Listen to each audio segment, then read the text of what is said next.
For everyone who wasn't able to make it last week to our first keynote, we do have a recording available on our website, so you can go look that up at pialberta.org. We had a great keynote presentation and conversation with Martha Friendly on childcare and early learning, and that's available. And this recording will be available as well, probably tomorrow. No, not tomorrow. Tomorrow's Good Friday. Early next week, after we're done tonight. So let's give it one more minute here. If anybody else wants to introduce themselves in the chat, that'd be great. Thanks all for sharing your evening with us on a Thursday before the long weekend. We really appreciate it. We're very excited to be talking about public education this week, especially because of everything that's going on this week with curriculum. So I want to acknowledge that we're here on the traditional territories in Alberta of many First Nations, Métis, and Inuit whose footsteps have marked these lands for centuries. Some of us are joining from Treaty 6, including myself here in Edmonton, which is a traditional meeting ground of the Cree, Saulteaux, Métis, Dene, Nakota Sioux, and specifically the ancestral space of the Papas-Chase Cree Nation. Others are joining from Treaty 7 territory, the traditional territories of the Blackfoot Nations, including Siksika, Piikani, Kainai, Tsuut'ina, and Stoney Nakoda First Nations. Recognizing others still are joining from Treaty 8 and Treaty 10, we honor the many First Nations, Métis, and Inuit people who have lived, traveled, gathered, and taught here for many thousands of years. And we also recognize that as we continue on our advocacy here, whether we're talking about education or any other issue, that we have a lot of work to do to deepen our connections with Indigenous leaders and communities, and to center our advocacy on truth, reconciliation, and equity, and to decolonize our work and our structures and our ways of working with one another. Thank you. My name is Bradley LaFortune. My pronouns are he, him. I am the Executive Director of Public Interest Alberta, and I live on Treaty 6 land here in Edmonton. And I really am so proud and honored to be here and working with you all to help build a better Alberta for all. We're living in a time which probably can be described as a great unraveling. They're not normal times. And so often when we think about our work, we talk about returning to normal, or a lot of people do, but it really seems like we need something different than that. We need something better than returning to normal. We need to recognize that the crises and the challenges that we're facing meet people and communities differently. And we also need to talk about how we can build new ways of doing things with one another so that no one is left behind, truly. Over these past 2 years, I've really found myself oscillating between hope and despair and optimism and despair again. But I keep coming back to hope because of all of the work that we're all doing together. And that's why I'm so pleased tonight to share this space with you all, and especially Jason Schilling, the president of the Alberta Teachers Association. Laura, Deanna, and I want to thank you all for all the work that you continue to do in your communities and at work and all around the province. If you need anything from us, whether you want to get more engaged or you need some help with anything, or you have an idea for an action, whether big or small, please don't hesitate to get in touch. So what's in front of us? We have a chance to make a real change in this province. For 40 years, we have seen wages stagnating, public spending on our essential public services declining, and under this COVID-19 pandemic, the already existing inequities in our society has just skyrocketed. Our frontline workers are stretched and burnt out. Climate change has reached critical and irreversible levels. And now we're talking about things like resiliency and mitigation. And it's no doubt that the collective situation, from public services to climate change and everything in between, is very dire indeed. But we have seen time and time again what happens when people band together in solidarity to demand change. It's not enough to return to normal. We need to create a future where absolutely no one is left behind. So how do we do that? How do we build a just recovery that starts with public services and puts Albertans at the very center of a recovery for all? How do we refuse to return to the status quo, and how do we demand better and actually build it? that's what we're here to talk about this month. This is our second of a speaker series every Thursday in April. We're hoping that next year we can get together in person. Fingers crossed. But for now, what we're doing is every Thursday getting together and having conversations with leaders and change makers and people who can really inspire us to come together to build the kind of future that we want to see for everyone. So, like I said, this is the second of our speaker series. There are 2 more happening every Thursday at 6:30 p.m. There is still time to register for our sessions. So tell your friends, tell your family, tell your pets, tell everyone in your household to come join us every Thursday. And we'll make sure that we distribute the recordings for folks who can't be here. Just a bit of housekeeping. We have a live transcription, which you're able to turn on and off to improve accessibility for these events. They're not perfect, but it's definitely better than nothing. So please feel free to use that function if it suits. And this session will be recorded and available at our website at a later date, sooner than later, but not tomorrow, because tomorrow is a long weekend. Please direct your questions, if you have any, after Jason Schilling's presentation in the Q&A function rather than the chat, so that we can try to keep track of them. And we'll make sure that we answer as many as possible. So without further ado, we are extremely excited to have Jason Schilling here tonight. Jason Schilling was elected president in 2019 of the Alberta Teachers Association, following 2 years of service as vice president and more than 8 years before that of service as district representative for Southwest. Prior to his election to president of ATA, Schilling taught English, awesome, my favorite subject, and drama at Kate Andrews High School in Coaldale, Alberta, where he worked for 17 years. Jason's assignments as president include chairing the CTF, which is the Canadian Teachers Federation Committee, serving as a member of the Strategic Planning Group and the Teacher Salary Qualification Board, and acting as Provincial Executive Council Liaison to the English Language Arts Council. He also represents the association on the CTF Board of Directors. So he is a very busy guy, and we're lucky to have him here tonight. Welcome, Jason, and I'll turn it over to you. Well, thank you, Brad. I think you get like the long, boring introduction. I thought I sent you the short, crisp one, but thanks for that. I appreciate that. And I appreciate everybody who gave up some time on Thursday evening before a long weekend. I know that everybody is really busy and there's a lot going on right now. And so I appreciate that you were able to make some time. And I really like the title, Bradley, of the slides and of the speaker series, and this notion of creating a just future for all, because I recall the day that in March on the 15th, when schools went to that emergency online remote teaching situation. I remember talking to the Minister of Education at the time that evening later on, and I said, you know, we're going to see a lot of our inequities that we were talking about prior to the pandemic really amplified throughout the pandemic. And we have a real chance and a real opportunity to address those. And when we come back, you have to remember at that time, we all thought we would be back in a couple of weeks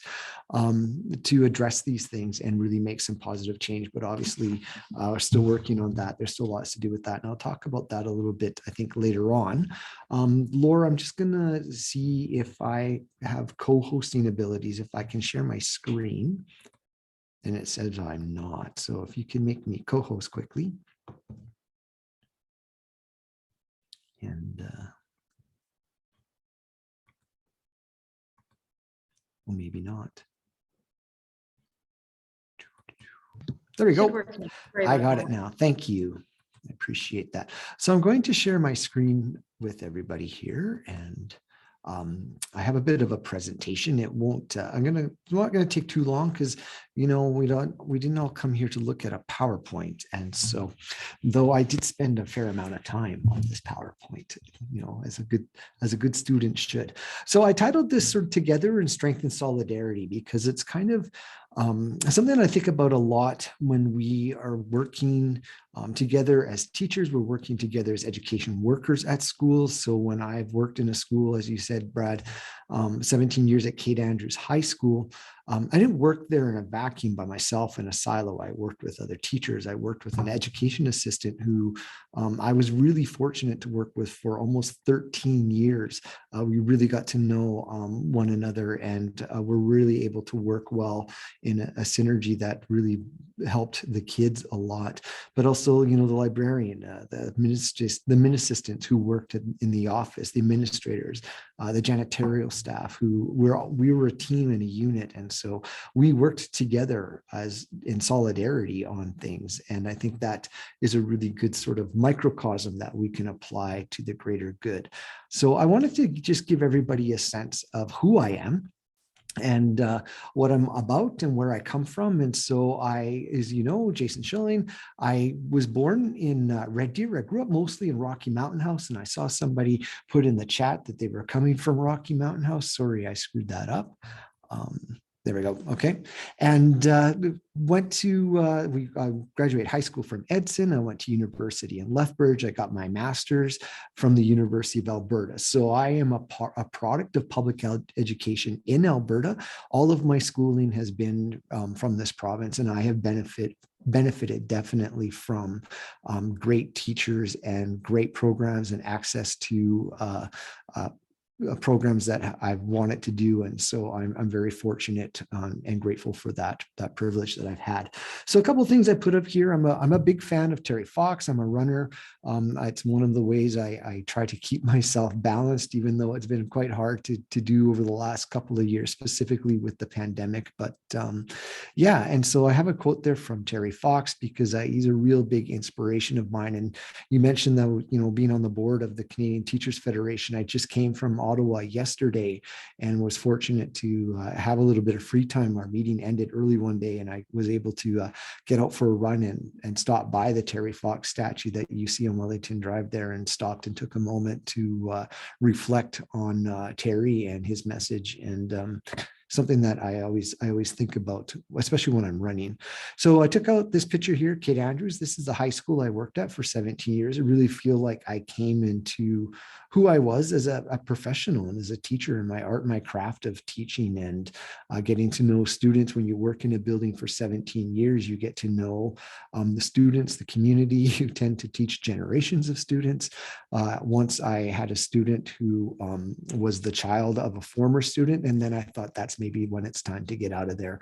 And once you start teaching the kids of kids, you're like, maybe I'm getting old. And so I took this picture. Actually, this was the last moment when I left on my last day there before I moved to Edmonton to start this role as president. And I'm not shy to say that, I cried my eyes out that day. I love teaching.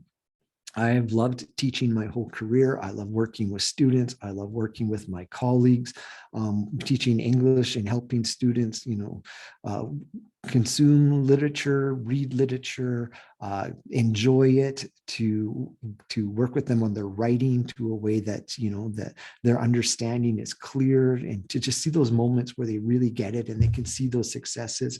Drama is really great too, because you have kids who find success in a course that they don't traditionally find in maybe the core subjects or CTS or phys ed. And I've had students in school plays where my colleagues have come and said, how did you get that kid to do that? And I'm like, well, this is a place where they really shine and they can see themselves. And so I've been really fortunate with my time there. But besides teaching, I've also been involved in the association as well. And it's always been an important role for me. When I was a student teacher, I worked with a teacher down in the Colehurst area. Actually, her name is Arlene Purcell. And Arlene really instilled in me the importance of giving back to my professional organization, the ATA. And so I was always involved, even at my very first year with the association. And I found myself working with the negotiating committee. I'll try not to use all the acronyms that we have at the association. So I worked with the negotiating committee and volunteered there. I worked with the local. I was the communications officer. I was vice president. Then I was president of the local for about 6 years. And then I got involved in the provincial level of the ATA on Provincial Executive Council, where I was a district representative for 5 locals down in the Southwest, and then spent 2 years as vice president, and then ran for president and became president in 2019. And it's been a whirlwind, roller coaster, whatever adjective you want to put in there, ride ever since then. And this last picture over here on the far left is one of the photos that we just did actually with the tabling of Bill 15 in the Rotunda just a couple of weeks ago. So always been involved in education. It's always been something super important to me. It's always been really important to my parents as well, that my sister and I went to school, that we did as well as we could. And so that has always been ingrained in me. As I mentioned, I'm a member of Provincial Executive Council, and this is who you see here. And if you don't know much about the association, we are made up of about 19 of us there. There's 2 of us who are not actively teaching in schools right now. So there's me, I'm on a secondment right now while I'm doing this work. And then the gentleman to my right, or the left on the picture there where my mouse is, that's Dennis Theobald. He's the executive secretary of the Alberta Teachers Association. And he is a former teacher. Everybody who works on our executive staff at the ATA are teachers. And what you see here are the rest of members of Provincial Executive Council who represent all areas of the province. And they're all teachers. They're all actively working in schools right now. There's elementary school teachers, middle school teachers, high school teachers. Some work at central office, some work in outreach programs, some are administrators. One of my colleagues works with medically fragile students in a very specialized situation. So they bring the voices and the concerns and even the celebrations and successes of teachers from across the province. We meet 8 to 10 times a year. We just met actually last week for the first time in person in over 2 years. And we talk about the issues that teachers are feeling, and we work on things that are towards our strategic plan and our strategic framework. And these are some of the areas of our strategic framework as an association. We focus on the nature of teaching, the nature of learning, our profession as a whole, the association, and then of course the public and our partners with that as well, our stakeholders. You hear that word a lot, the stakeholders that are out there. So school boards, parents associations, superintendents, trustees. We work with a lot of those individuals, but we also work with other organizations such as Public Interest Alberta, Parkland, and a variety of other sort of allies that we find out there within our society. And so one of the things too, when we talk about Provincial Executive Council and the work of the association, it's always important, I'd like to highlight to folks, is that the association by policy is nonpartisan.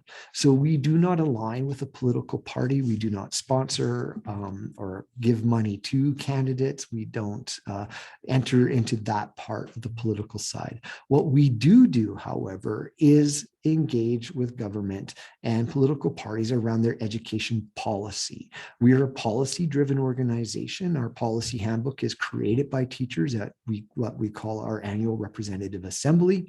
And so when people say, what does the ATA think about this? I go to the policy handbook. It's not just what I think. I have to go back to what the teachers of this province have decided that their policy would be.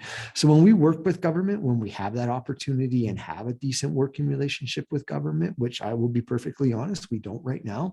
We look at their policy and what they're putting forward in terms of how it affects students, teachers, and public education within this province. We've been around for over 100 years and have worked with government for all of that time. And it's been extremely challenging, however, over the last couple of years, because we have been working with a government that is not so keen about listening or meaningfully engaging with the profession about some of the things that we see. So I've put together a couple of things here, just some real concerns that we see with education right now. And I know that COVID, of course, is probably, I say at some points, the first thing I think about in the morning and the last thing I think about when I go to bed. We know that there has been a lot going on with the impacts of COVID on our schools, on our students. Their mental health is a really big impact that teachers are concerned, as well as their learning. And so the middle image that you see in here is something that the association has been doing throughout the pandemic.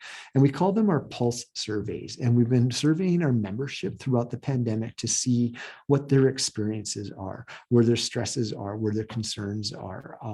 High levels of exhaustion we see from the membership. especially from school leaders or administrators, our principals, vice principals, and a lot of concern from teachers about the mental health of their students and also the mental health of each other and their colleagues, and a concern on the the roller coaster year that we've been through. And if you've been in the province, if you have children in schools, that sort of in person, out, off, in and out, has been really hard on students in their learning. And so teachers are also concerned about that as well. We have, throughout the course of the pandemic, been releasing documentation about what we would expect to see as a safe return to school, social distancing, masking, other policies around making sure that we've put forward, information in this about addressing air filtration in schools, class size, making sure that teachers have time and space to work with their students on their learning. And it's an ongoing conversation that we always seem to have. Not always, we talk about when you do advocacy work, I always like to equate it to a marathon and not a sprint. And some things we've been able to resolve quickly, but other things have taken a longer term time, such as air filtration in schools. Seems to be something that's a little bit longer haul than some of the other things that you might see. Of course, Brad, you mentioned curriculum, and this is another thing. When we just came through convention season at the ATA, curriculum is a huge issue and concern for teachers right now. We just saw an announcement just the other day, and I think you and I are going to talk about that a little bit further in the hour here, so I won't dive too deeply into it right now. But association put in an analysis and a critique of the draft K-6 curriculum. Teachers have always been involved in curriculum development. We've always been involved in the writing process, the planning process, the implementation process, and that has been very different under the current government. We used to have a memorandum of understanding, a full partnership on curriculum development, and that was tore up in the summer of 2019. And what you've seen now is a product and a process and an implementation plan that does not have active teachers at that table, and that is why it is so fundamentally flawed. And as I said yesterday, teachers in this province don't want to see a curriculum implemented that will fail a generation of students. That's not what, I love teaching, I love working with my students. I do not want to do things that are going to fail them. And so I'll talk a little bit about that a little bit later, but we did do some polling on curriculum with Albertans. And, it says here that the public, and you can see the numbers here, where they are asked, do you think the draft curriculum will provide students with the knowledge and skills? And this is the government's wording that we use. We didn't make this statement up. This is the government's own language around curriculum. And you can see that strongly teachers disagree, and a real strong disagreement from the public as well. There's also a really big number here of unsure, which tells you that there's still advocacy work to be done there. Budget was also another one that we focused a lot on through the curriculum, and we've had a chronic underfunding of budget as well. Our funding for schools, an increase to charter and private school education, and then some changing around with the funding formulas. And these funding formula changes affected students such as our what we call program unit funding. And this is funding that goes to our youngest, most vulnerable students as they enter the school ages. So we're talking about 3 and 4, 5-year-olds who are, have some developmental delays, that we work with them intensely at that purpose. They get this funding that's targeted. That got changed, used to carry through into kindergarten, and now it stops as they enter kindergarten. And so there's some changes to the funding there, as well as a bunch of changes to some of the funding around special needs. The budget came out on the 24th of February, but what's been different here with government is that we used to put out the funding manuals for each of the school boards on the same day as the budget. They haven't been doing that. They come a month later, and then they're not released publicly for a while. Even after that, school boards get them first, and then they publicly get released. And so it's a little bit different. It's harder to track the dollars and see where the money is going when you don't actually have access to those manuals. And one of the things that we've been doing through all of this, and it's a really quick overview here, is to educate and advocate. So we've been really working with our members, and this Stand for Education campaign that we have here is one that we did in joint with the Alberta School Councils Association. So parents, we've stand for education focused on three things really: class size, funding, and curriculum. And you were able to go to this website, sign up. There's several tools there where you could send an email to your MLA. It's kind of a standard one. It's kind of the lowest entry level of advocacy that you can do, but it's something to send a message. But we also have a function on there where if you put in your information, it'll phone your MLA for you as soon as you put in your postal code. Then you can talk to them on the phone if they answer the phone, that is. And then, we always said to people, educate yourself on the issues and then advocate. And can be working with your MLA, calling your MLA, but also could just be talking with members of your family and your friends and your close circles. As active as I am in the association, I still have lots of friends and family who have little to no idea of what the issues are in education. And it just tells you that if it's not in their circle of their world, they need a little bit of help looking at that. One thing that just came a couple of weeks ago, of course, was Bill 15, which is looking at further dismantling the association and removing the discipline function from the ATA, and then further undermining what the association does. So this is a little bit of work that we're doing in terms of our own membership. It's we call it One Profession United, and looking at making sure that we keep the association, the collegiality that we have in this system for over 100 years the same. We don't want to see that broken apart, because it's one of the things that works well. So for instance, my principal is not necessarily my boss. We're colleagues, we work together, and there's a collegial relationship with that. And when you look at talking about, upholding professional standards, because when we look at discipline, the AHA's job is to uphold the public standard in terms of teaching and the teaching quality standards. You can see here in our polling that members of the public trust the ATA to do this more than the government. And the government is what the solution is to the problem that they saw there. This is where they went in terms of doing this. And so that is another concern that teachers have right now as well. So when we talk about advocacy, and that's just a quick overview of some of the issues that are on there, there's a lot out there. And I know that people will ask questions about other things as well, but that's just some of the things that I'm hearing the most from our members in terms of, if you wanted to say a top list of that. What I have here is a picture on someone that I was fortunate to meet a couple of years ago at our North Central Teachers Convention here in Edmonton. And her name is Candy Paltner. And Candy unfortunately passed away at Christmas this last year. It was actually quite sad to see that happen, because she is so sharp and smart and a great advocate. She comes from out east, and when she presented that day, she said something that has stuck with me ever since. And actually, I got a little bit emotional when I heard her talk, because she talked about this idea that when it came to advocacy, you don't have to be perfect. You just have to be persistent. And I thought that was so profound, because we all have this notion of we have to do these elements of being perfect when it comes to advocacy work. But sometimes, you meet other people and you're like, oh, what's that number? What's that stat? And I always say to teachers, when you go to talk to MLAs, you don't always have to worry about numbers and stats. You just have to talk about the kids that you teach. So for instance, the first time I met the Minister of Education, I talked to her, I felt a lot of pressure about, oh, I got to make sure I got all my stats ready. I talked to her about two students I had, one who was homeless for a while, and the work that the school did to ensure that student was safe, was fed. We did his laundry. We made sure that he was getting attached to the social services that could help him and his family get their structure back together, because the family was falling apart as well. And we did a lot of work with that family, and they were able to come back together through a lot of intervention and help. And that was a really proud moment for us at school.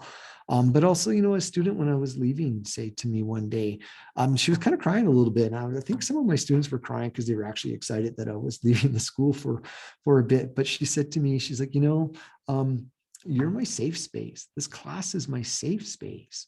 And those are the stories that I tell people when I'm advocating for public education, because those are the things that are really important for us to do.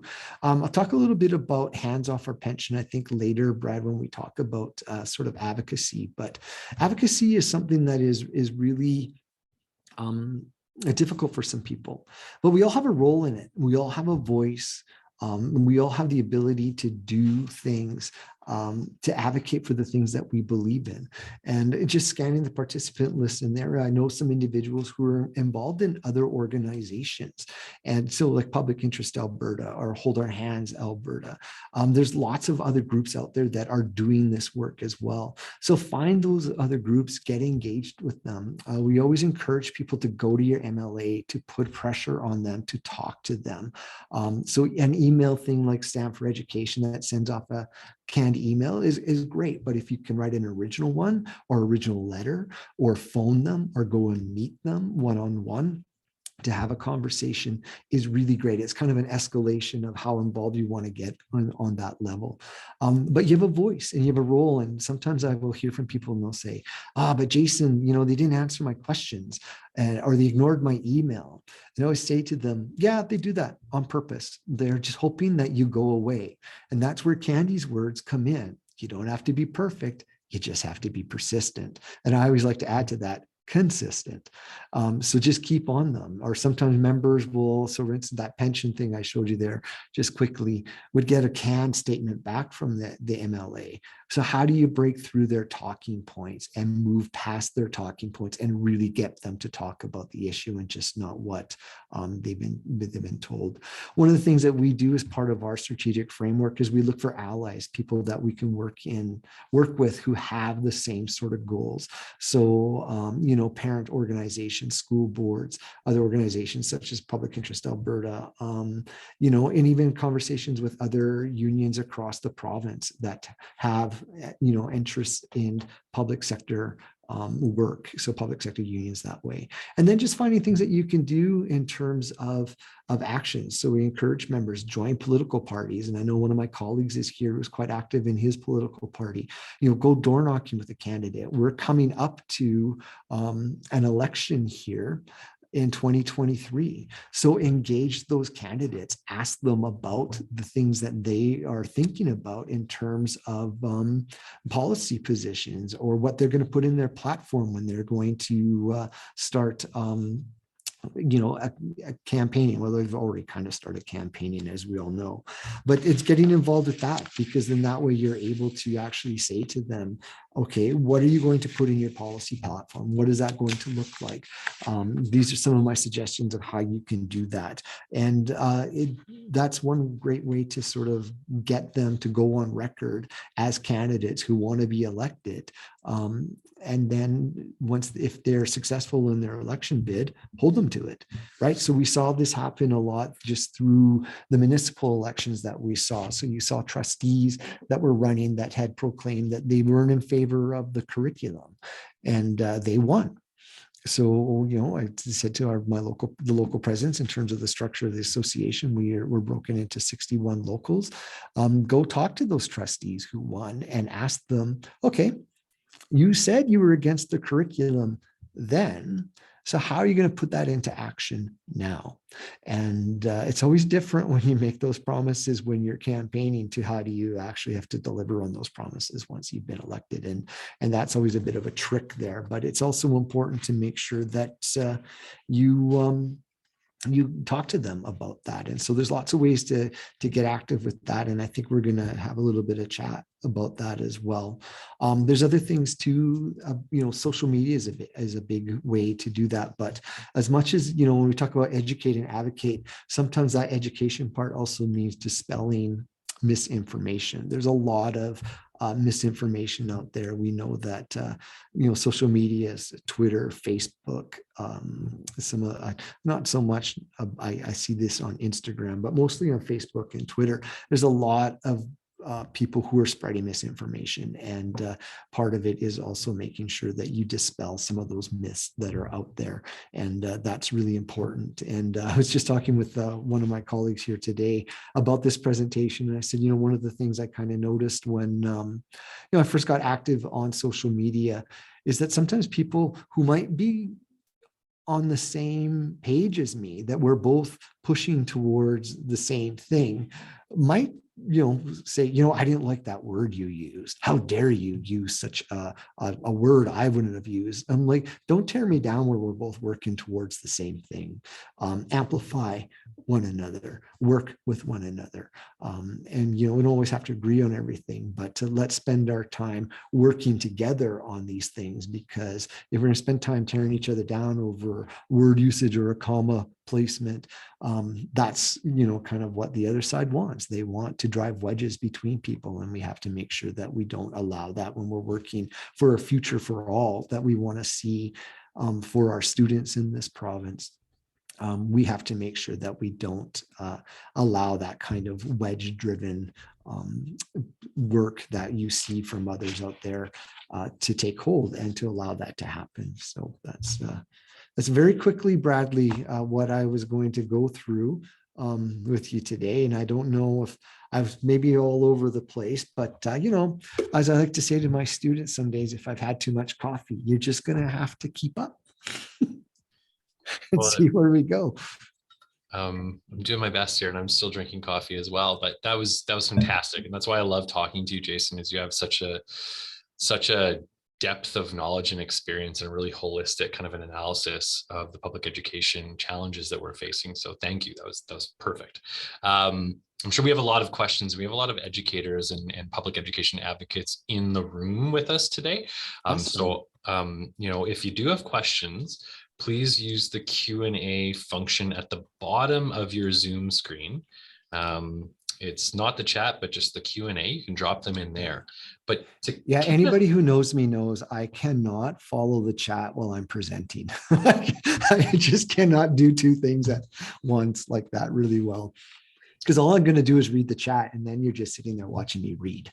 It's kind of boring. I wanted to kick it off with a question for you, Jason. Mm-hmm. So one of the things that's been on our minds when it comes to our advocacy is sort of the coming out of 2 years of living through COVID, especially for your members being in the classroom and working remotely and then in the classroom again.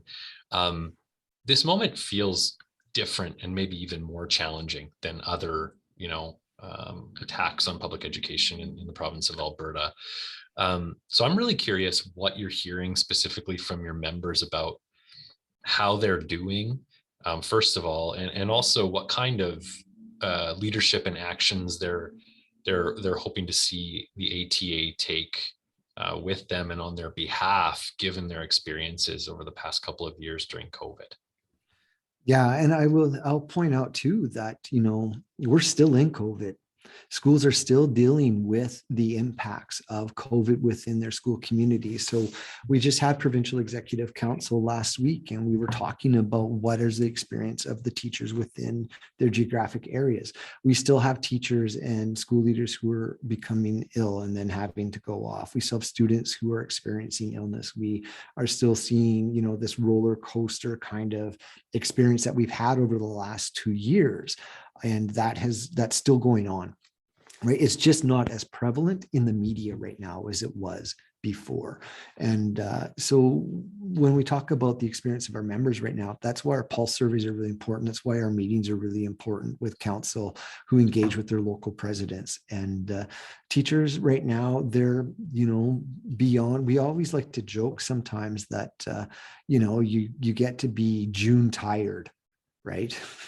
And so, I'm June, how you doing? Oh, I'm June tired. Right. And so now teachers like, I'm June 2025 tired. They've been working, as a lot of people have, in society through the pandemic, still in the pandemic, dealing with a government that at times, and I've had teachers be very frank with me, say that they don't feel like the government cares about them, that the safety protocols that were put in place were not as strong as they could have been. And that was part of our work as association. We worked with government in the early part of the pandemic to try to help and shape that return to school.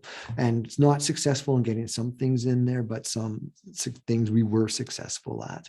And then as we moved through the school year, we would have these meetings with government and other stakeholders to talk about the experience. But then that kind of dried up, and then the government just sort of, in the turned to 2021, and time's so fuzzy sometimes I have to think about the dates.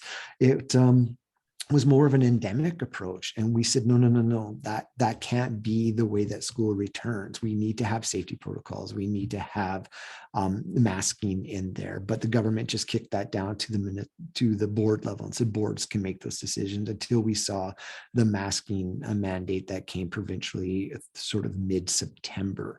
So the association could work with that. And unfortunately, if say sometimes to members, not everything that we do in terms of advocacy work, and this is the same for anybody, any union or any group that's out there, a lot of that advocacy work's not seen by the public, right? It's done sort of out of the public eye, and so a lot of that work is done as well that way. But we know that through our executive council and our locals, just worked with boards on terms of trying to cover issues as they popped up. So for instance, if when everybody went home to work, everybody's kids were at home, but teachers were still, they're like, you must go to school and work from school. And we're like, well, can they actually just work from home if it's easier for them to still get that work done? And just little things like that, work on that. But we still see teachers are exhausted with trying to keep kids going through this. And there's a lot of concerns there that we saw around equity.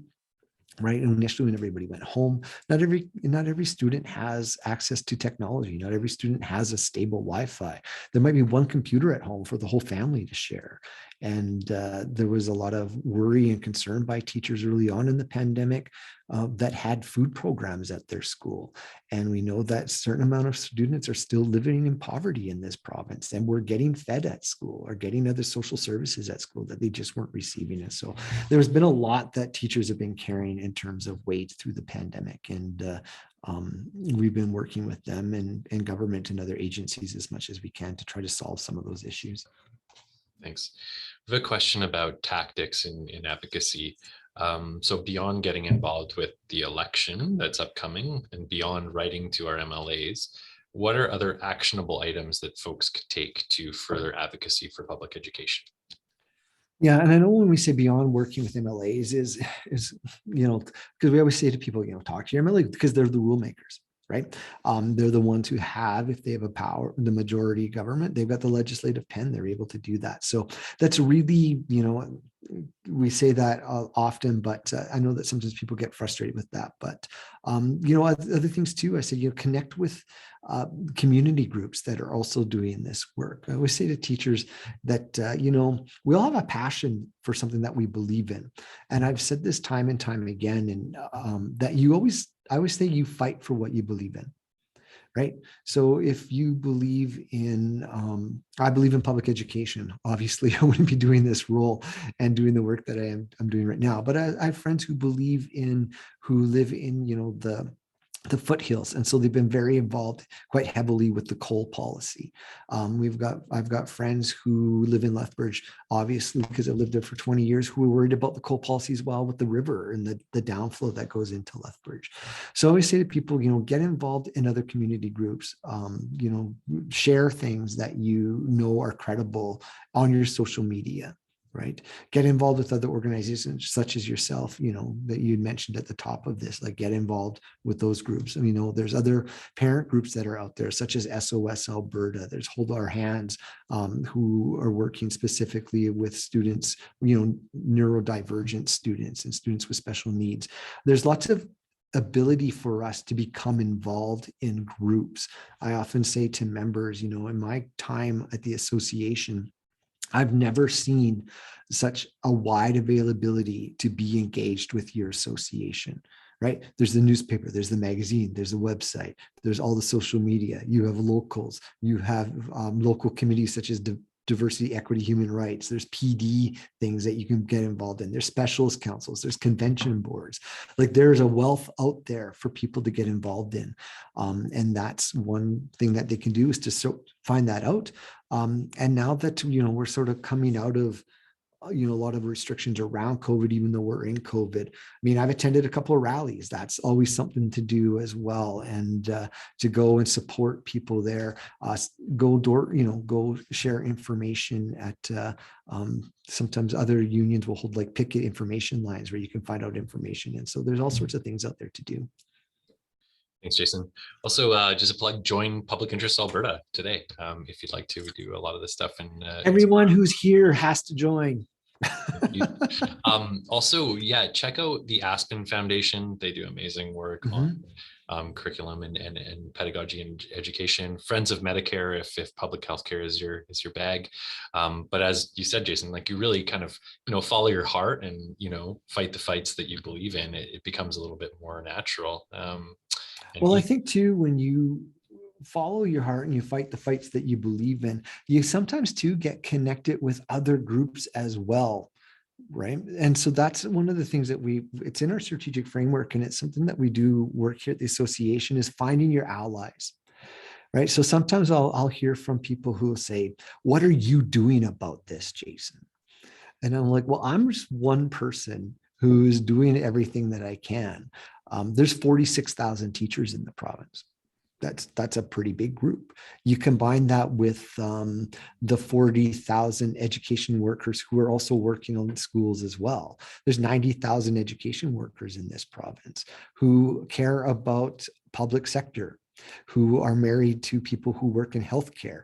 Boom. And then all of a sudden it's kind of like that. Oh, I don't know the name of the shampoo anymore because obviously I'm not a big shampoo user, but that you tell two friends and then they tell two friends and so on and so on. And you might be too young, Brad, to remember this commercial, but somebody in the participant list is going to remember the name of that shampoo. Maybe save me on that one, but it's just sort of getting involved and then spreading that word and talking to people about that. Yeah. We have a great question about a couple questions about charter schools. So when you look at the most recent provincial budget, obviously it's providing increased funding for charter schools operation and building them, I think, and then also no real increases in funding for public schools, which many are observing are bursting at the seams or overcapacity before they open for new schools. So what is the ATA working on publicly or behind the scenes to bring this issue to the forefront, and what can we be doing as advocates to support that work? And finally, is it apparent that, as with healthcare, this government wants public education to fail so that it can further fund charter and private schools?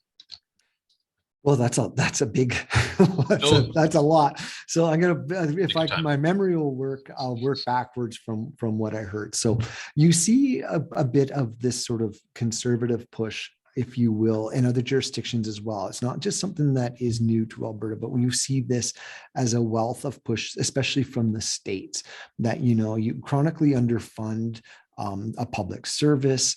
And then when it staggers and stalls under the pressure, you say it's failing, and then you privatize it. Right. And we've seen that in a variety of places in other jurisdictions.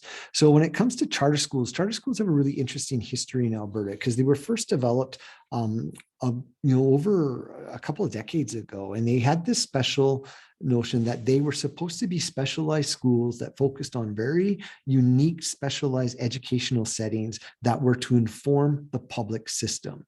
And then the public system would then turn around, absorb that information, and be able to create that kind of programming within public schools. So there was 13 charter schools for the longest time, and there was a cap and a hold on it. And they weren't, there's a whole bunch of regulations and rules around that. The Choice of Education Act that was passed during the pandemic basically loosened up those rules around charter schools, that charter schools could then expand and grow. And that if you wanted to, Brad, if you wanted to start the Public Interest Alberta Charter School, you'd have to go to Edmonton Public Schools, because if you're in Edmonton, say, we want to start this charter school, but the school board would say, actually, we can do that. Boom, create their own program. You don't get the charter school. They took that regulation out, right? And so now we're seeing these new charter schools sort of pop up around the province because the minister then can just allocate that. Charter schools are funded publicly out of public dollars. They receive 100% funding. And now there's this expansion into being able to fund for facilities and buildings. That takes money away from the public system. And one of the problems, when you go back to, again, I have to go back to association policy on this. So our concern in our policy is that charter schools do not have publicly elected trustees like Edmonton Public School Boards would, right? They're a society might run them, a parent group might run it. They're all independently formed from one another, and they don't necessarily have the rules in place where they accept every student. They're specialized. They'll say, no, we're not going to take those kids. And that's another problem that we have there as well. Charter school teachers are also not members of the Alberta Teachers Association. So they're not bound by our same code of conduct. They're bound by a code of conduct that would go through the registrar's office, through the Ministry of Government. So if there was, a conduct charge or a competency complaint, the association would traditionally, with teachers who work in public, francophone, and Catholic schools, the association would be charged with ensuring public safety and the standard of teaching with those teachers. That's not the same with charter schools. Those teachers and private school teachers are not subject to the discipline process from the teaching association. It's from the government. So there's a lot of things there on charter schools. It's a really complicated issue in that regards. But the more that we see this expansion, I've already talked to a couple of teachers in some areas, for instance, a couple of charter schools that are popping up in some rural areas. Kids are going to leave those smaller schools to go to this charter school. Then that school is going to have less students, and therefore there's less funding, and then there's less programming, and it's creating this sort of a system that we're extremely worried about, and we don't want to see that sort of expansion into charter schools. And I got to apologize for my webcam. It's just going really bright and really dark all of a sudden. So my apologies on that. That's okay. We'll keep you. We'll keep you. The issue with charter schools is, as it's kind of coming through to us, is that you hear loud and clear from the government and charter school advocates that this is about choice, and public schools, in many cases, can't provide that choice and that sort of particular quality in specialized programming that a charter school can, which I don't know if that's effective messaging, but I'm really hearing it a lot. Yeah. Is it effective, and what's the counter to that messaging from public education advocates like us? Well, I would say if a charter school needs to be created to create specialized programming, then why can't we create that specialized programming in a public school? If that's the case, then put it in a public school. Make it available to every student. Don't make it specialized that way. Part of our policy too, when you look at private schools at the association, is we don't necessarily have a problem with private schools in themselves or charter schools. There's excellent people who work at these buildings. They teach students really good lessons, but don't use public funds to fund them. If you want a private school, great, pay for it yourself. And that's why you have tuition in those costs there. Public dollars should be going to public schools and not to support a private school. I have a bit of a legalistic question for you regarding. I'm not a lawyer. I'm a drama teacher. Fair warning. When it comes to the new curriculum, can school boards simply refuse to use it? Or is it a legal requirement? And if so, what will the potential ramifications be if they refuse? Well, this is a really interesting question. I was asked this quite a bit through Teachers Convention, because the government has the legislative pen on this. They pass curriculum, it goes through, it becomes an order of the government to school boards. You have to teach this. It becomes what we call lawful order of the board. right? So the board has to follow this. It's the law. This curriculum is the law. It's what must be taught. So if school boards are going to refuse that, they're essentially going to break the law. And the government would then have a lot of power that's available to them to dismiss the school board outright. And you've seen it happen a little bit in the, not very often. They don't do it very often because they are publicly elected officials to do that work. And so they can dismiss the school board, put a trustee in there who's just going to say, this is what you're doing. You take that further where, teachers are like, well, do I have to teach this? And I'm like, it's a lawful order of the board. The board can issue a letter and say, yes, you have to teach this curriculum. Here's your lawful order of the board.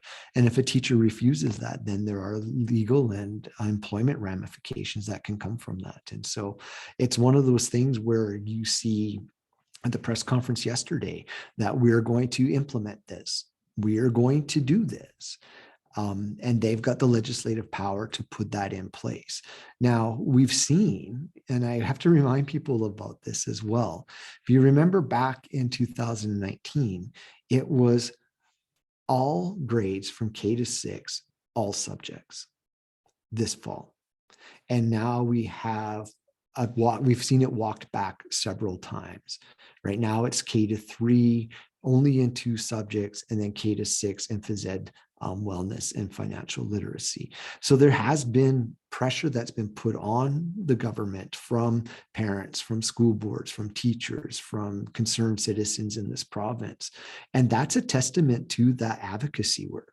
Right? There's been rallies on it. There's been letter writing things. There's been, association has taken a strong stance on this. You've seen a website developed and put together by the Association of Deans of Education in the province. So all the deans who do the pre-service work.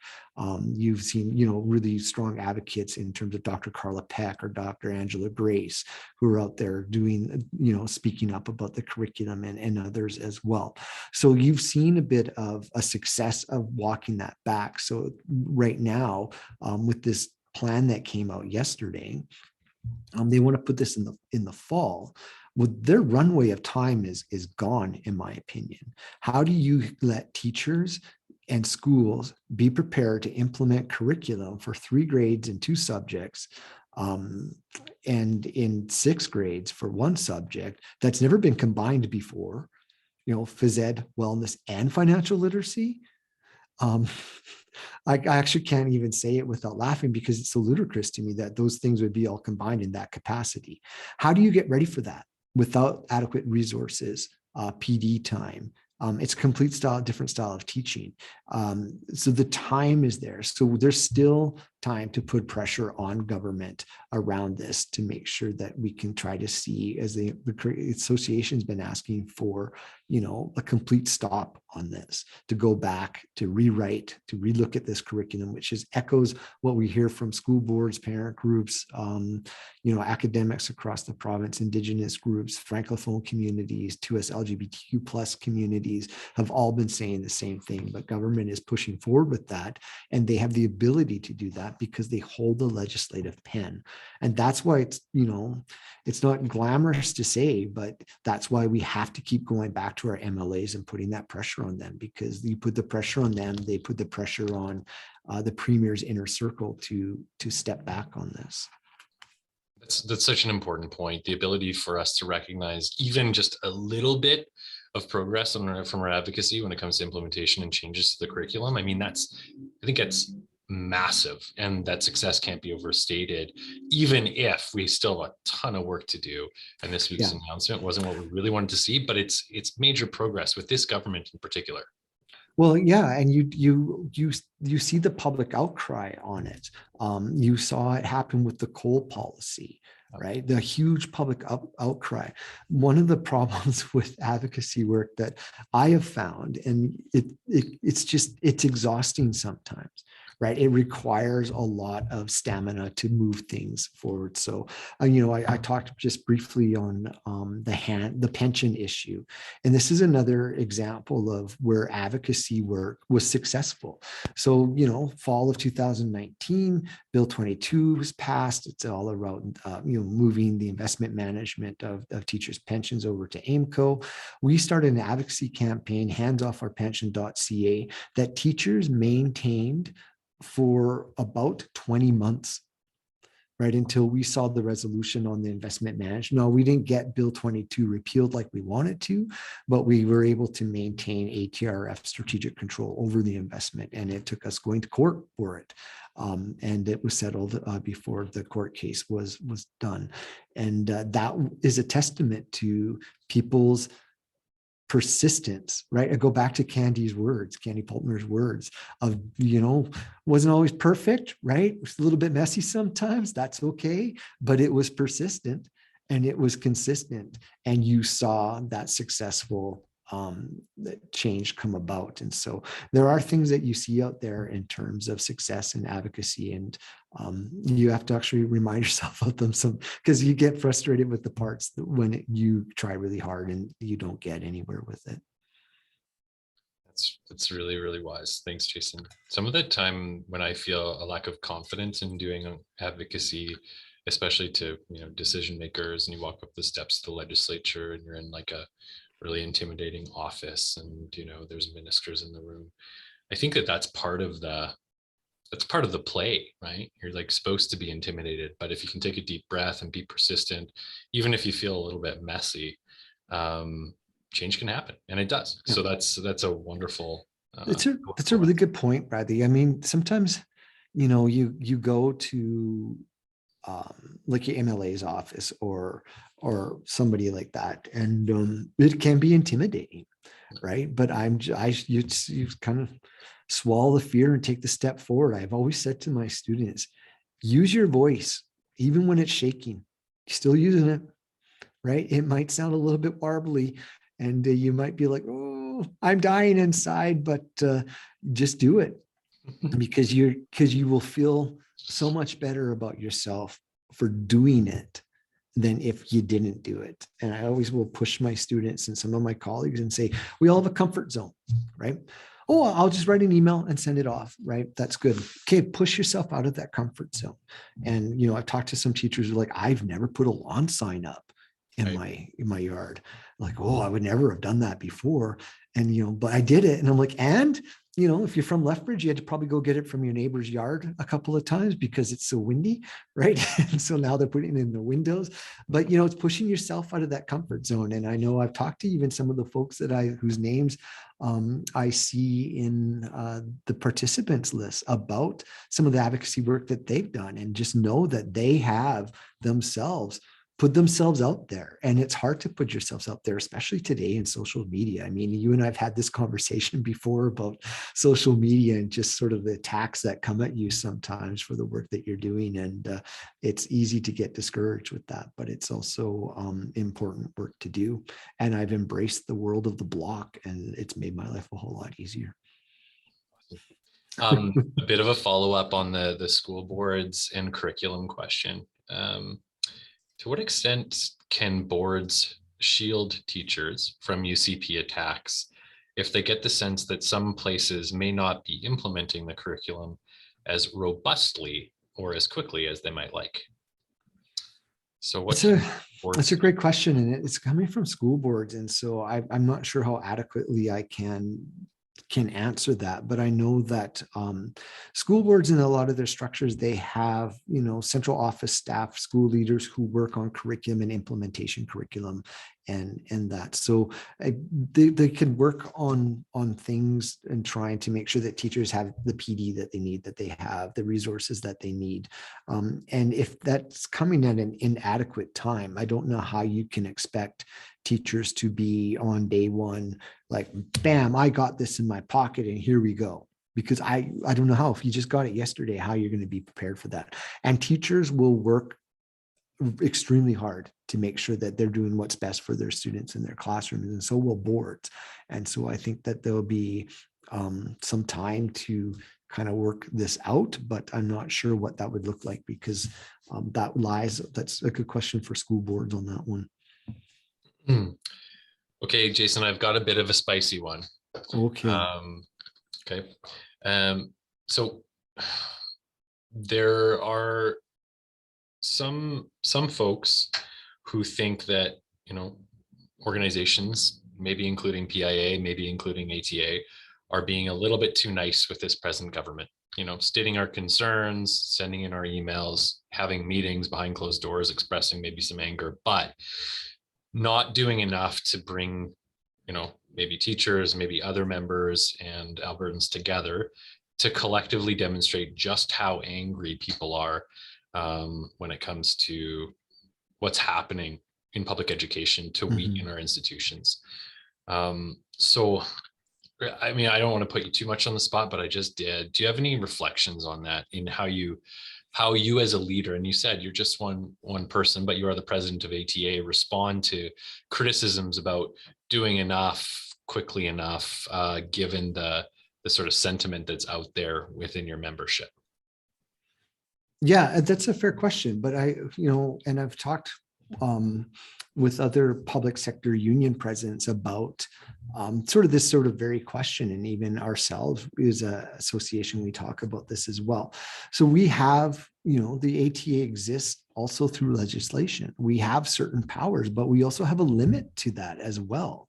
And so sometimes people will be like, well, why aren't you doing this? I'm like, because I don't have the power to do that. I don't have the ability to do that. They're like, so just do it. I'm like, well, I'd like to, but I don't always have the ability to do that sort of thing. So, and it's a matter too of organizing members. So we talked a little bit about member-to-member organization, and every union or every federation or every association or every kind of group that I've spoken to over the course of my work through the ATA has always working on this idea of member engagement, getting members engaged in what's going on, getting other members to be engaged in this as well. So there's a lot of work that's done there, right? But it also, members have to engage then, right? They have to engage in that. So if they care about it, they need to engage in it. And working and collating and aligning with other groups out there, that work takes time as well, because they're also doing the same kind of member-to-member engagement as well. And so that is, it's a lot easier said than it is done. And it's work that we do all the time. And I know I get criticized for it all the time. You're not doing enough. You don't say the right things, you're not angry enough, or you're too angry, right? And one thing that also you have to consider as well is it's a reality of our membership that they follow the spectrum on political lines as well. Just like every Albertan. We have members who are conservative. We have members who are, NDP supporters, or people who think the NDP are too centrist and they're even more off that way, right? And we have a lot of members who are centrist. And so they follow the spectrum, and we have to work with that and moving people sort of forward to care about the political, not necessarily the political issue, but the policy issue, what that is concerned about, but also working with others as well. Thanks, Jason. What part of your answer made me think of a lot of the conversations that we've been having the last few years since 2019 provincial election around sort of the frustration that maybe we all feel with ourselves sometimes, that we wish we could be doing more, or, have the silver bullet solution, give the perfect speech at a rally and, incite the general strike, speaking for myself. But organizing takes a lot of work and patience, and there aren't any shortcuts, right? Like it just makes me think of that Jane McAlevey book and all of her wisdom on organizing, and looking at places like Chicago with the teachers, right? And what worked, and what doesn't. And one thing that's really true is it takes years, to do that member-to-member engagement. So yeah, really appreciate your reflection on that. No, it does. It takes, people getting involved in it as well. And it is a long haul sort of thing. Sorry. No, sorry. It's good. Kind of wanted sort of take it from there and ask you a question about beyond member to member engagement. Um, what kind of liaising work is happening between ATA or ATA members and parent councils around the province? You said there was a partnership on Stand Up for Education at that level, but are local teachers associations being coached or supported in their local advocacy with and through parent councils? How does that work? Yeah, so a little bit of, I guess, let's talk about a little bit of the structure of the association, if you will, for a moment, because it might inform a little bit of that, my answer on that. So we have Provincial Executive Council, and then below we have 61 locals, and those locals, sorry, it's 55 locals. We have 55 locals. There's 61 school boards. There's 55 ATA locals. So local presidents often work with their sort of allies within their community. So a lot of local presidents will meet with school board trustees, right? They'll meet with parent groups, with school council groups. They'll work with other unions. And so I know, like, some of my colleagues who are local presidents will connect with QP, AUPE, even, other unions that might be within their community to have meetings and discuss about things that they can do within their sort of geographic area. So we facilitate at the association. We have a bunch of different sort of roles within locals that we have provincially. So local political engagement officers, local communication officers, local presidents, local secretaries, school reps will often connect with their school council association members who come there as well. So there's sort of a flow of information, and we have several meetings through the course of the year to help train our members in terms of conversations that they can have. We provide materials for them. So some of the images that you saw quickly in my PowerPoint presentation, there are graphics that we put together that people can share with their advocacy work or on their social media. And so we try to provide that training as well, so that they can go out and engage members in their community to try to build that engagement with them, but also member to member as well. And so there's lots of tactics out there that lots of different organizations use, like phoning, to emailing, that sort of text. There's this thing where you can text people to get involved in associate. There's just lots of other things out there that can be done. Cool. Kind of peppering you, Jason, but that's what you signed up for. So appreciate it. Maybe we'll do a couple more questions and then wrap up. But one. No, you told me this was like 3 hours. Oh, that's right. I did sign you up for 2 hours. Okay, we're gonna take a quick break. 3 hours of the Thursday night before a long weekend. Why not? We'll take a quick break. We'll come back for a couple more hours. Just kidding, folks.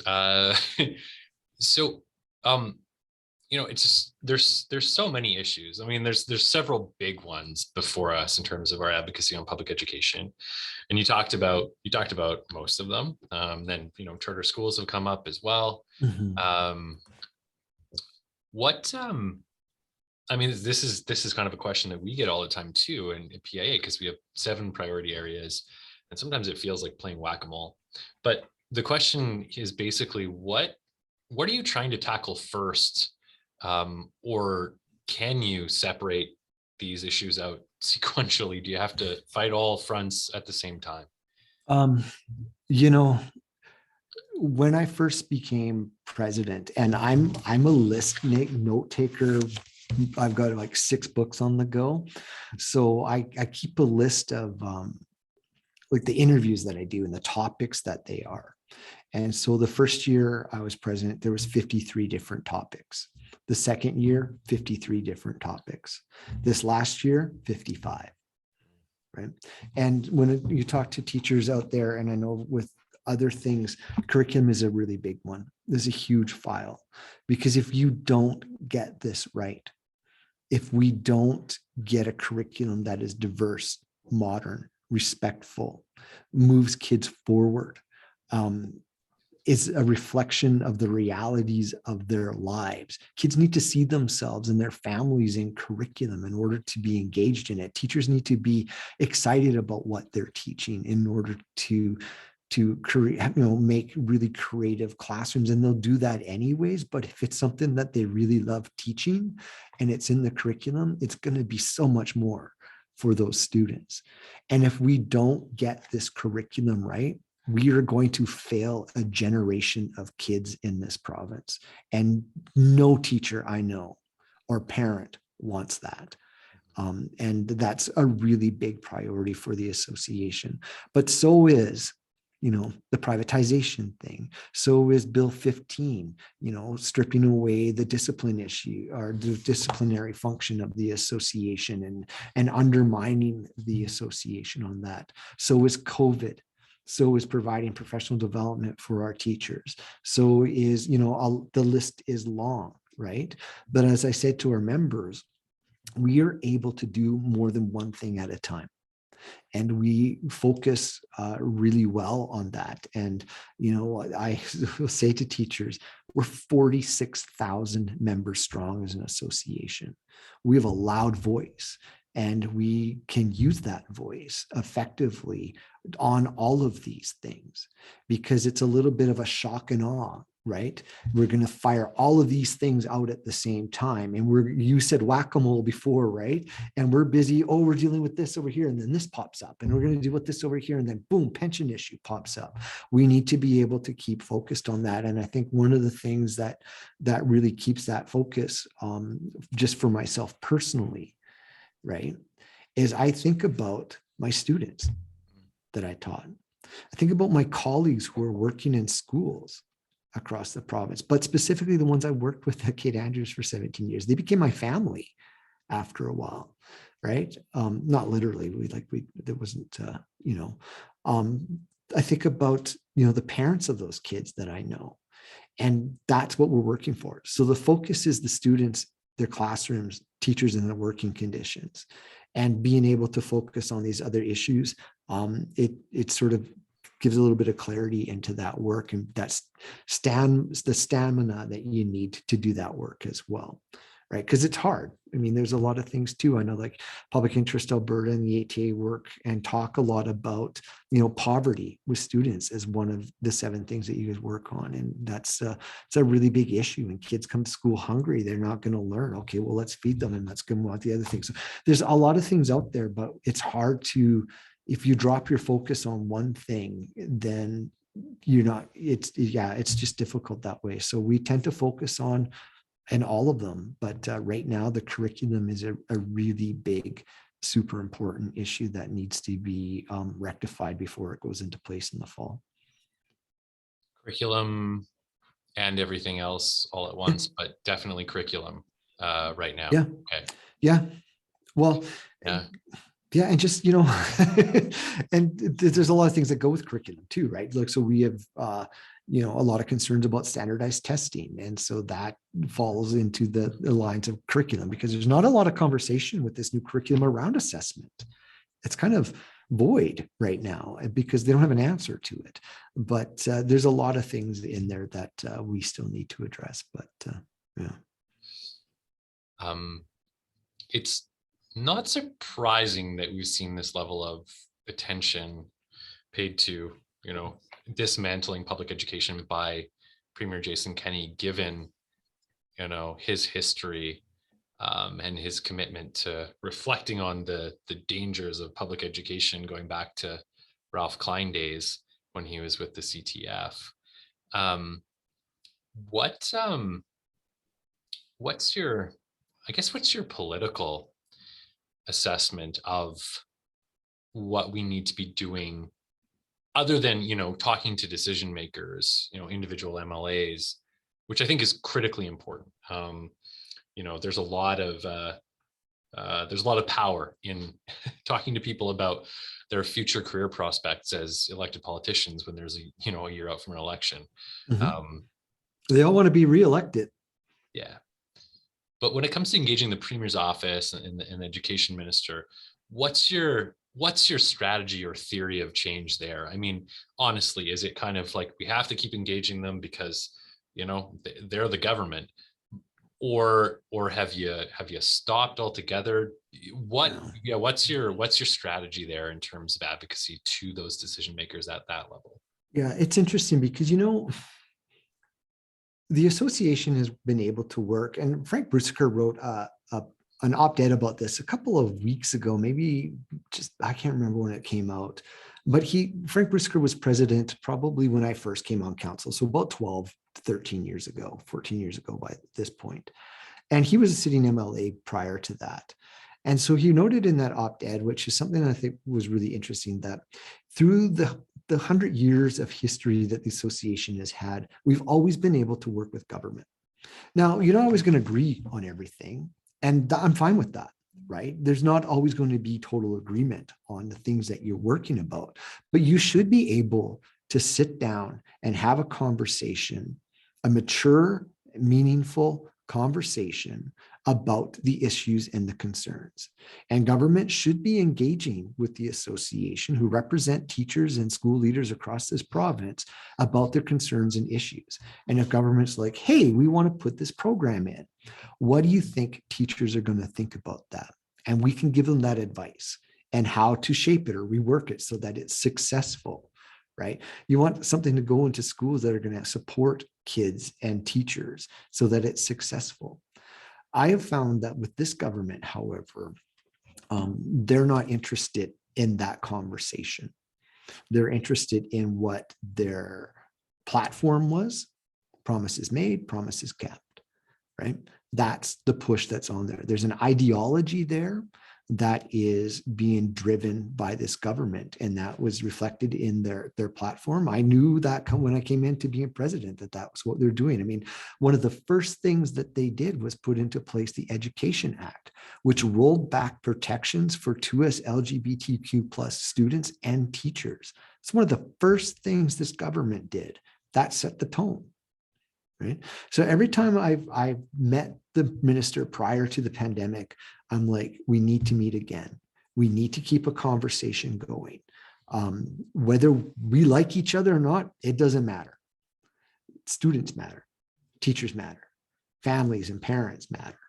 Right. That's what matters. It doesn't matter if someone likes me. I got over that in grade 7, whether people liked me or not. Right. So I've always been open to having conversations. If you go, I flipped through that curriculum stuff really quickly, but our analysis that's online includes a letter to the minister saying, let's sit down and talk about this. I've always said, let's have a conversation, but we kind of get we'll engage with stakeholders, and yeah, we got the report, but I always like to say, that kind of consultation is not endorsement. And you can't take it that way. So always open to having those conversations. It's, sometimes I've said it several times in the media, it's up to the minister to pick up the phone and give me a call. I put it out there. And whether or not those conversations are fruitful and successful, you need to have the conversation and not just close the door and say, well, we don't want to talk to them because they don't have anything positive that we want to hear. So I guess that's fine. Yes, right on. So we asked you a lot of questions. Is there anything that we didn't ask that you wanted to make sure everybody heard tonight about your work and what you're up to? I think that we've covered a lot. Sure have. But a lot of it too is that, when it comes to education in this province, especially public education, I think of, I always try to put things back, I guess. You kind of talk from what you know, right? I benefited as a student who needed help reading in elementary school from public school teachers, right? I benefited from programs like drama in English that took a surprisingly introverted, shy kid in junior high. I'm kind of loud and obnoxious now, but as a junior high kid, not at all, right? From teachers who really saw and got me and pushed me into areas. I've benefited from a post-secondary system in this province that allowed me to develop skills and an intellect to move forward with things, right? And I've benefited from teaching. So I've benefited a lot from this public education system that we have in Alberta. And that's why it's important for myself, for my colleagues on council and the local presidents and the staff here at the ATA to fight for that, right? Because we fight for what we believe in. And it's really simplistic to say that. But I would just encourage the people who are attending here tonight to do the same thing. Right. It's a long battle, and sometimes you're not successful and you take the hits, and you just block the trolls on Twitter and you keep on going. And I always have this focus in my mind of why we're doing this.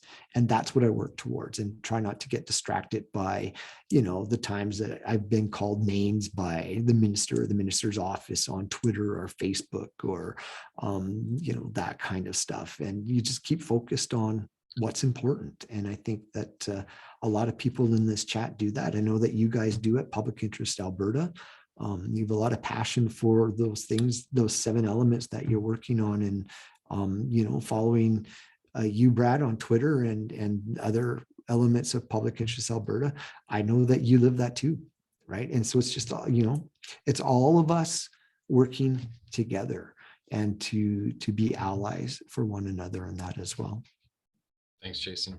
And one thing that I've learned in this very fast year since I've been at PIA is that when we work together and support one another, then the hard work of advocacy can actually feel really good, even if we're not getting those meetings with Premier Kenney where he listens to us and does what we want. But this is about expressing community as we're doing the work as well. It's part of the journey. So yeah, I want to thank you so much for your time and your energy and your wisdom tonight. So thanks for being with us. That was fantastic, and you can tell lots of good questions and lots of work to do. But I think we're all going to leave here feeling pretty inspired. So thanks, Jason.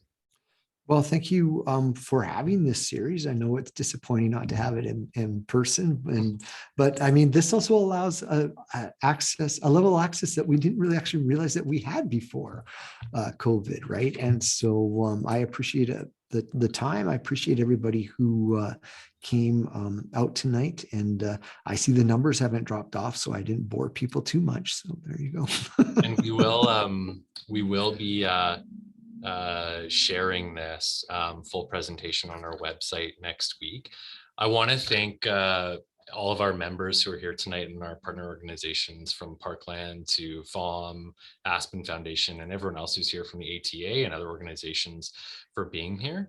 Our board and our amazing staff, Laura Cruz and Deanne Timmons. Thanks for. Sorry, that's okay. Sorry. No, that's okay. Thanks. No, sorry. It's the custodians just came in because I have my lights off in my office to do with this light. Sorry, Bradley. Okay. That's okay. No, that's what happens when we do events till 8 o'clock at night. But we really couldn't do this without our team and our community. So thank you to everyone who's been a big part of it. And thanks to ATA for your steadfast support for PIA over the years. It really means a lot. And obviously we couldn't do this without the ATA. I want to make 3 quick asks of people. You don't have to do it tonight. But number 1 is, please, if you haven't already, subscribe to our mailing list, pialberta.org/subscribe. We're going to give you custom action alerts for things like Jason's talking about, for education rallies, news and updates from our organization, training opportunities, job opportunities, a whole bunch more. We also have an ongoing seniors campaign right now. We're calling for a seniors advocate that will be new and improved and better than the previous one that was lumped together by the UCP with another advocate as a health advocate. So we're calling for an independent, legislated, properly empowered seniors advocate. Thanks to the work of the Seniors Task Force, we're making some headway there with the opposition, not quite the government yet, but we're continuing to push that. So please check that out on our website at Alberta Seniors or abseniors.ca. And last but not least, we're doing a membership drive.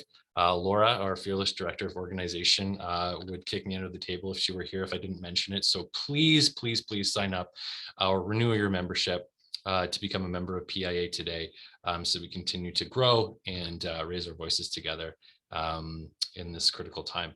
So thanks again for being here. The campaign links and sign up links are there in the chat. And again, Jason, thanks for sharing your time with us. And if there's anything we can do, you know where to find us, and we'll be there with you on the barricades. You bet. Thank you. All right. Have a good night, everyone.